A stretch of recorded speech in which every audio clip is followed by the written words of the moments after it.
On Eagle Angle, the search for missing persons after Hurricane Ian continues. Taco Bell is bringing back taco a day. And football Hall of Famer Terry Bradshaw stands tall after a deadly battle. All this and more coming right up on Eagle Angle.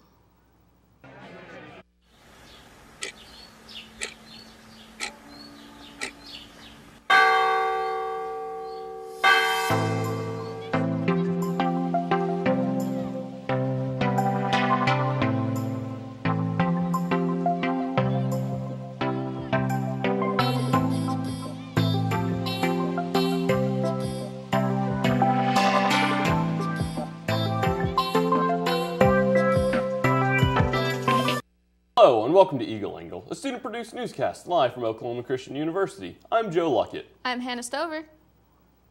Search efforts continue for the missing in Florida in the wake of Hurricane Ian. The people of Florida are trying to rebuild amid billions of dollars in damage. CNN's Leila Santiago reports. By land, by water, the search continues across the hard-hit area of Lee County, Florida, after the wrath of Hurricane Ian left behind destruction and devastation. With more than 100 deaths blamed on Ian so far, 55 are reported in this county alone. This is Central Florida Task Force 4, a search and rescue team out of Orlando here to help. Their mission, get to the mangroves on the barrier island of Sanibel, cut off when its bridge collapsed, to search for anyone on a boat in need. There's a large population of commercial shrimp vessels and mooring fields where people live on sailboats and cabin cruisers year-round, and many of those people, will ride out a storm on their boat. That's their home. Many of those vessels have been pushed deep into the mangroves in an inaccessible area. So we are taking the smaller boats that we can to get back in these backwater areas and make sure they're clear. These are the boats that will carry in the search and rescue teams. They'll go about 45 minutes that way near Sanibel into the mangroves to find boats. And this is what they're coming across, mangled boats in tough-to-reach areas. The inaccessibility is probably the greatest challenge we have. So this is the bridge to Sanibel. This is usually where they would move people and supplies, but you can see it's collapsed over here and the road just completely caved in right over here by the water. But tomorrow, for the first time since the storm, residents of Sanibel will be allowed to get back on the island by private boats to inspect their property. Not the case for those who live on Fort Myers Beach. They were ordered to leave the barrier island with no guarantee of when they'll be allowed to return. Corinne Gulshan was dropped off here by Lee County officials, where friends and families are reuniting with their loved ones who rode out the storm. Shock, disbelief that such a massive storm came through here, We were warned. We knew it was going to be big. We made that choice to stay. My island of paradise is gone, as I knew it. And as we approach a week since this tragic hurricane hit, many are holding out hope. We're strong people. We'll get through it, and we'll rebuild and come back. Amazon unveiled a new shopping portal called Amazon Access, focused on shoppers who get governmental assistance. Snap EBT is featured on the storefront, and it also includes information about the company's layaway program that allows consumers to pay for their products over a set period of time. Amazon officials say they want to make sure people who are struggling financially have better and, in some cases, less expensive options. More information is available on Amazon's website. On Tuesday, nationwide secondhand chain Goodwill launched its online re-commerce site, GoodwillFinds.com. Goodwill has been around for 120 years, but with about 3,300 stores in the U.S. and Canada, the new website is essentially the organization's first centralized online presence. Goodwill says shoppers can browse a curated selection of hundreds of thousands of items. That includes secondhand women's, men's, and kids' clothing, books, specialty and collector's items, and home decor. Anyone in the world can shop on GoodwillFinds.com. Proceeds from purchases go back to the region the item was sourced from. The goal is to fund community-based programs across the U.S. Early Sunday, Detroit police responding to a call about a man with a knife. A shot the man multiple times, killing him. It was the man's family that called the police, but the family says he was mentally ill and they want answers about the use of deadly force. Darren Cunningham reports. I spoke with Porter Burke's mother. The family attorney says an incredible number of bullets were fired from over there where the incident happened. But take a look over here at this charter bus.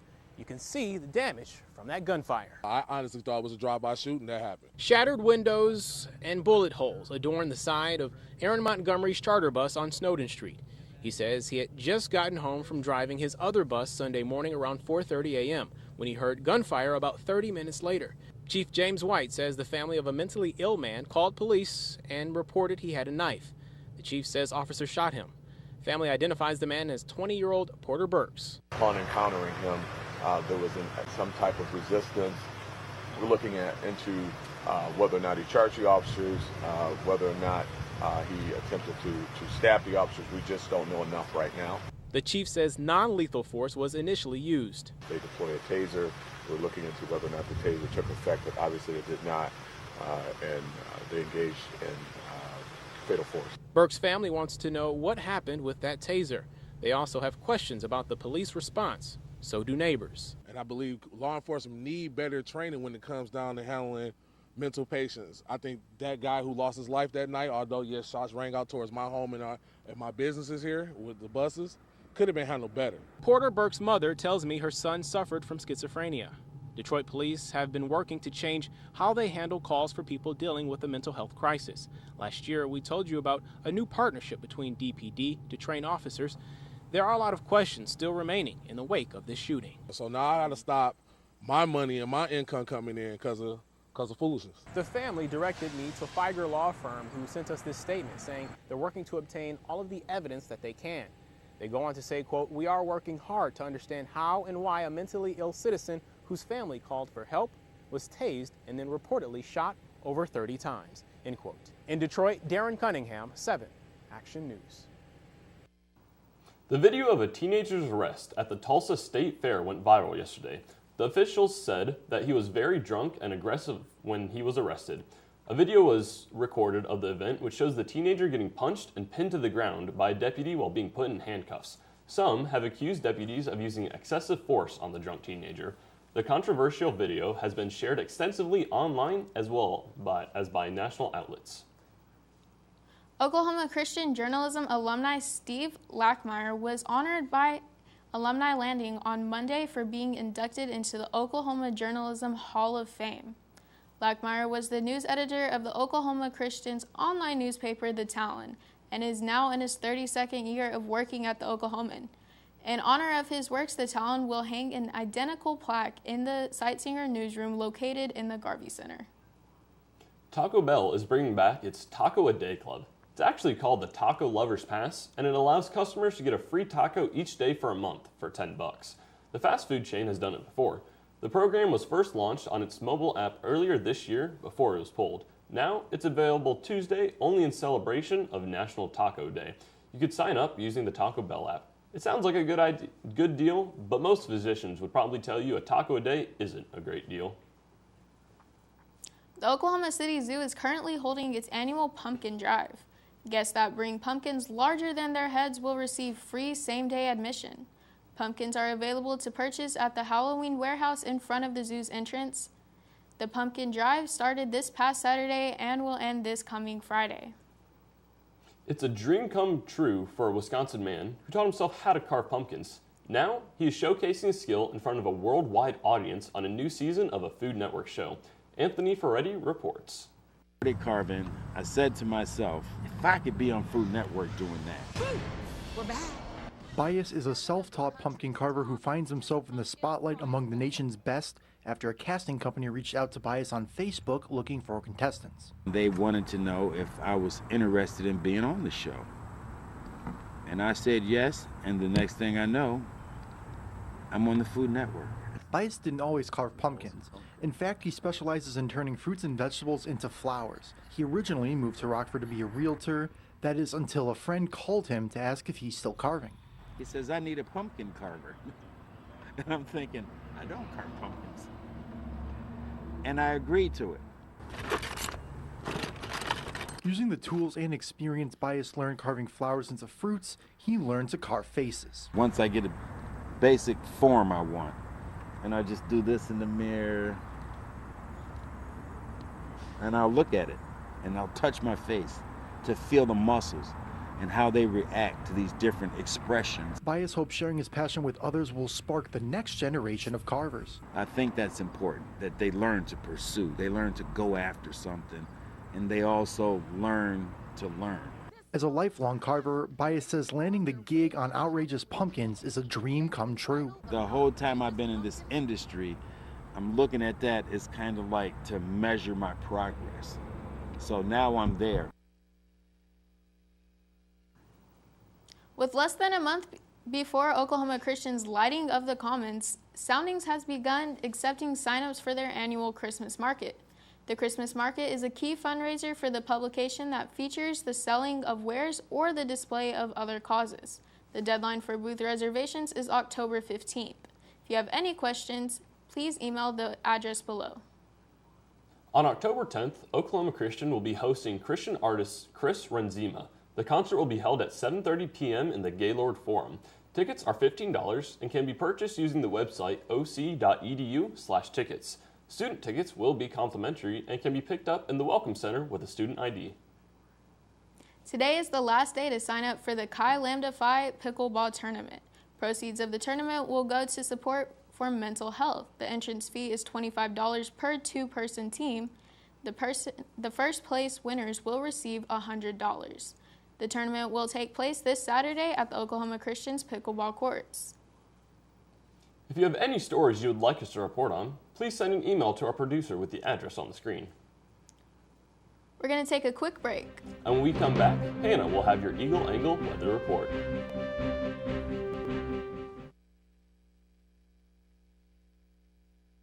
And drive home. There are several warning signs present that you shouldn't be driving. Like hearing voices? Like your text-to-emoji ratio? Oh man, the selfies. Selfie, nailed it. We all have warning signs that let us know that we're probably not okay to drive. Mine is pretending to be your subconscious. Craig, come on man, let's split a ride home.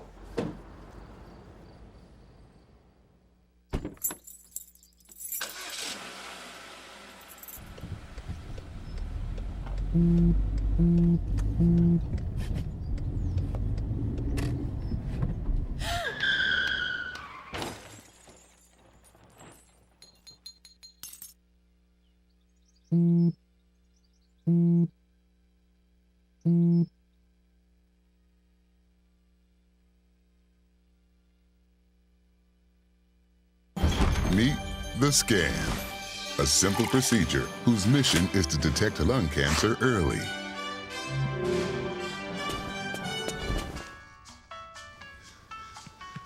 I'm here to save you.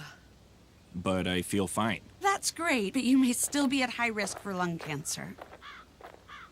Oh man, that's a new fence.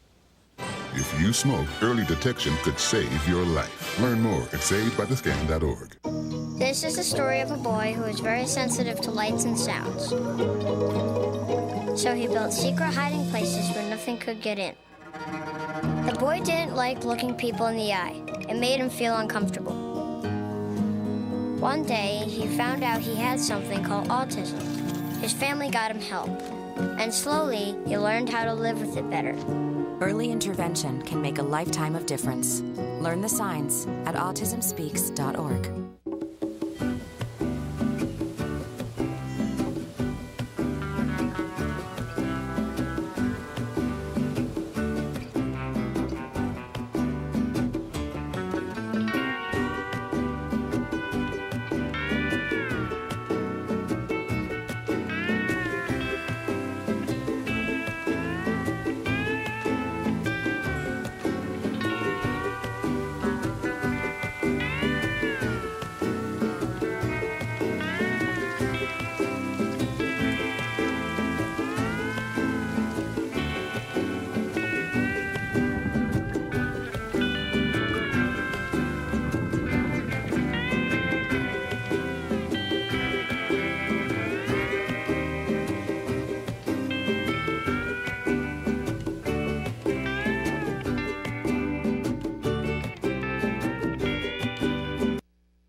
Good day, Oklahoma. I'm Hannah Stover here with your Eagle Angle weather report.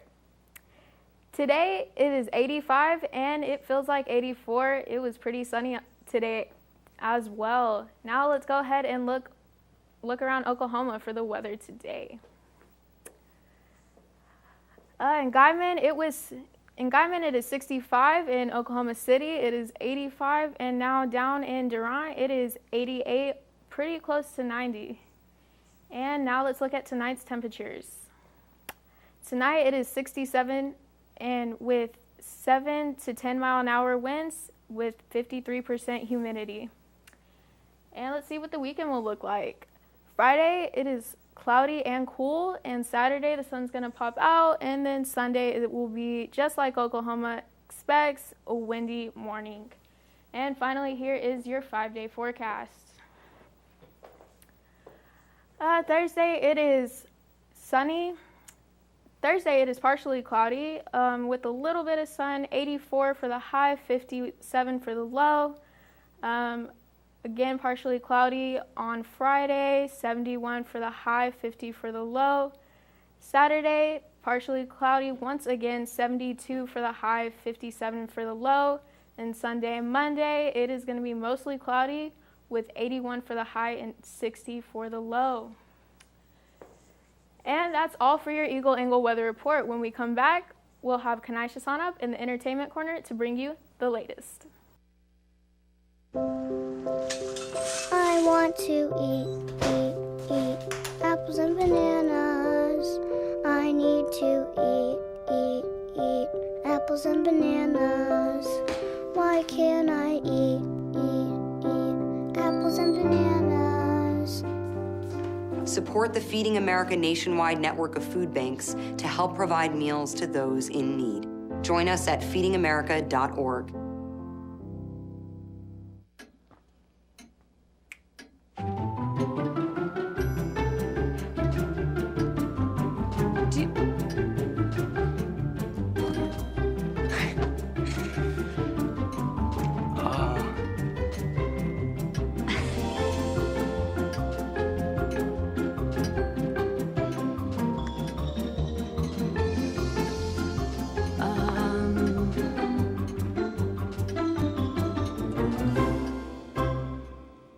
Listen, you're my friend. I noticed you haven't really been yourself recently. Yeah, I feel like something's up. How are you? Are you okay? Is there anything you want to talk about? I just want to know how you're feeling. And listen, even if you don't know what to say, I'm here to talk. No matter what you're going through, I just want you to know I'm here. I've got your back. When you want to talk, I'm here.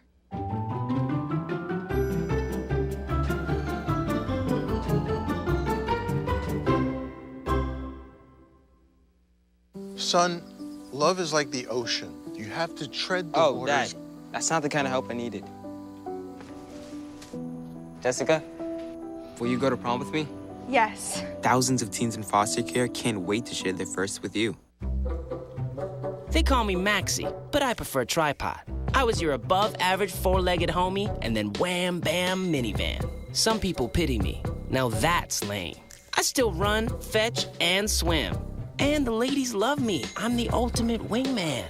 Just don't ask me to high five.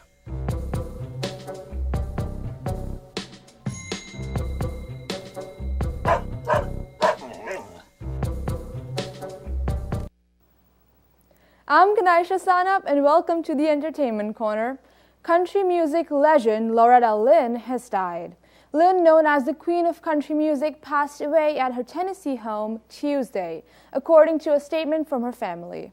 Lynn's 7-decade-plus career in music started shortly after she picked up a $17 guitar from Sears. By 1970, she had written the autobiographical Coal Miner's Daughter, which became her signature song. It also later became a best-selling book and hit movie starring Sissy Spacek. Among some of Lynn's other classics are Out of My Head and Back in My Bed, and We've Come a Long Way, Baby. Lynn has inducted into the Country Music Hall of Fame in 1988 and released her 46th solo album, Still Woman Enough, in 2021. Loretta Lynn was 90 years old. Her family says a memorial date will be announced soon. The Daily Show host, Trevor Noah, has announced he will step away from the anchor desk. In a video statement shared on Twitter Tuesday, Noah said that after 7 years as host of the Comedy Central satirical news program, his time is up. Noah, a stand-up comedian from South Africa, was a relative newcomer to the American audiences when he was named as host of The Daily Show after Jon Stewart signed off in 2015. Noah hinted that his decision to leave the show is rooted in his desire to return to more stand-up work. He did not share when his final show would be, but said he'd still be around for a while. The iconic Hollywood sign in Los Angeles is getting a major makeover. Crews have already washed it and knocked off all the rust. They're now in the process of slapping on a fresh new coat of paint. The makeover is right on time. The paint lasts roughly 10 years, and the sign was last painted in 2012. The paint mix being used is called Hollywood Sign Centennial White. That moniker in honor of the sign's centennial celebration in 2023. It will take up to 400 gallons of primer and paint to finish the job. It should be done by mid-October. A sneak peek at Black Panther sequel and a first look at Will Smith's first movie release since the slapping incident with Chris Rock are in today's Hollywood Minute. Rick Damigella reports. Show them who we are. Disney and Marvel Studios are showing MCU fans even more of Black Panther: Wakanda Forever. The movie's second trailer doesn't specifically reveal who is now wearing the suit and carrying the mantle of Black Panther. The superpowered sequel arrives in movie theaters November 11th. I heard it myself. Slaves are free.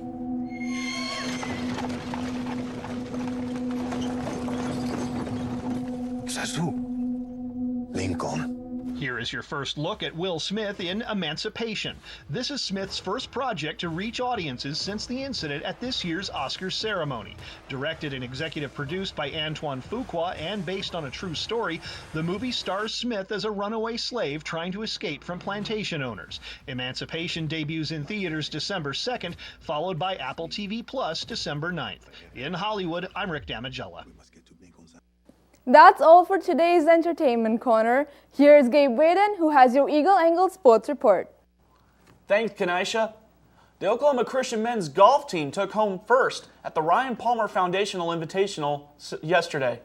The team scored a total of 823 over the 3 rounds of golf at the Amarillo Country Club. Both Ascari Niku and Ezequiel Rodriguez ended up tying for first place. Next week, the men's golf team will be playing at the Bubba Barnett Invitational in Jonesboro, Arkansas. This past weekend, the Oklahoma Christian men's soccer team beat Midwestern State 2-1. A few weeks ago, Midwestern State ended Oklahoma Christian's hot streak in a 2-0 loss.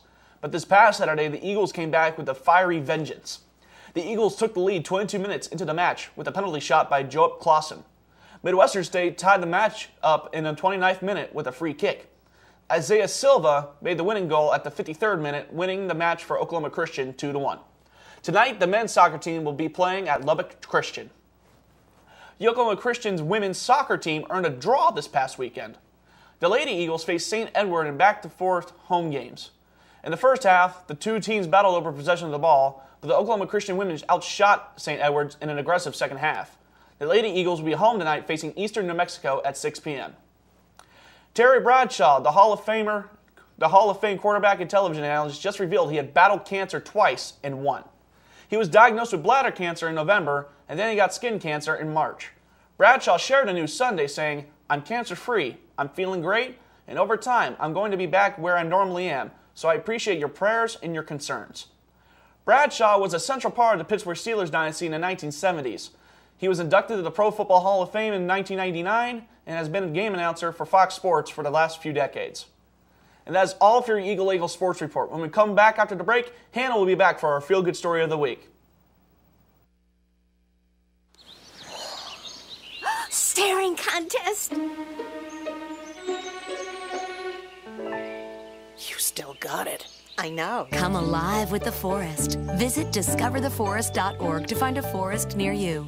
Your blood pressure numbers could change your life. Talk to your doctor about creating a plan that works better for you. Start taking the right steps at manageyourbp.org. Now I'm, trying to get better, stronger than ever. Hey, Kevin, you thinking about retirement? I'd love to, but I'm pretty busy with all this. Yeah. Hey, let's meet our retirement coach, Avo. A's for taking action. Not anxiety? No, Kevin, you're gonna be fine. You sick? Barely. V is for variety. And you dance. Sort of. Come on. O is for optimize your savings. Let Avo lead the way. Visit aceyourretirement.org today. Nice. Thanks. You care for the house, the kids, and our future. My Shiro's day is never done. So let's save a little more now so we can create the retirement we want. A free 3-minute online chat can give us the personalized tips we need. Visit aceyourretirement.org/Shiro.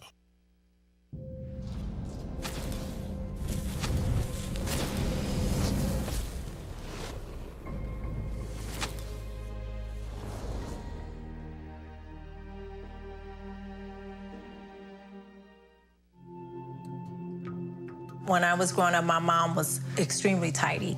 We were trained to put things back where we got them from. One day, when I walked into my mom's house, I felt like I walked to someone else's house. There was stuff everywhere. And just growing up the way I grew up and to see this transition was very alarming. When Sean talked to me, it was a wake-up call, and that's when I went to the doctor. 1 in 3 adults has pre-diabetes. That means it could be you, your dog walker, On your left. your cat jogger. With early diagnosis, pre-diabetes can be reversed. Take the risk test at doihaveprediabetes.org. It's the sound of solidarity. A group of local musicians taking their talents to George Floyd Square in Minneapolis. And as Carolina Cummings reports, the band's mission goes beyond the music. On any given Monday. Are we warm? At this corner of 38th Shall we? in Chicago. Do we want to hang? We can hang out over here. You'll find a community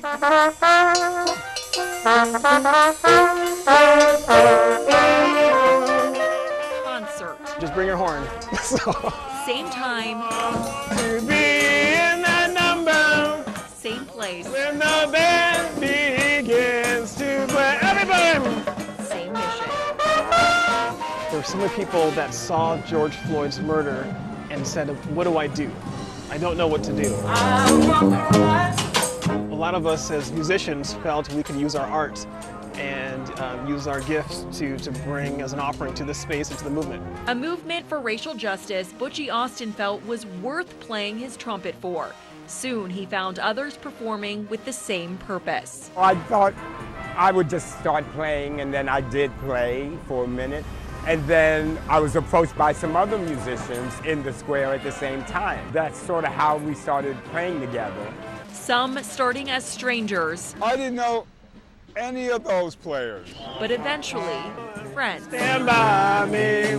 Who together became Brass Solidarity. We want to be part of the call for justice, and we want to also contribute good feelings to the community. For 81 weeks, they haven't missed a Monday. You put smiles on people's faces and let you know they care, and it fills your soul. So that's why I do it. A show they believe must go on. That's all for today. We'll see you back here next week to bring you the latest. Thanks for tuning in to Eagle Angle, where it's your campus, your news. Good night.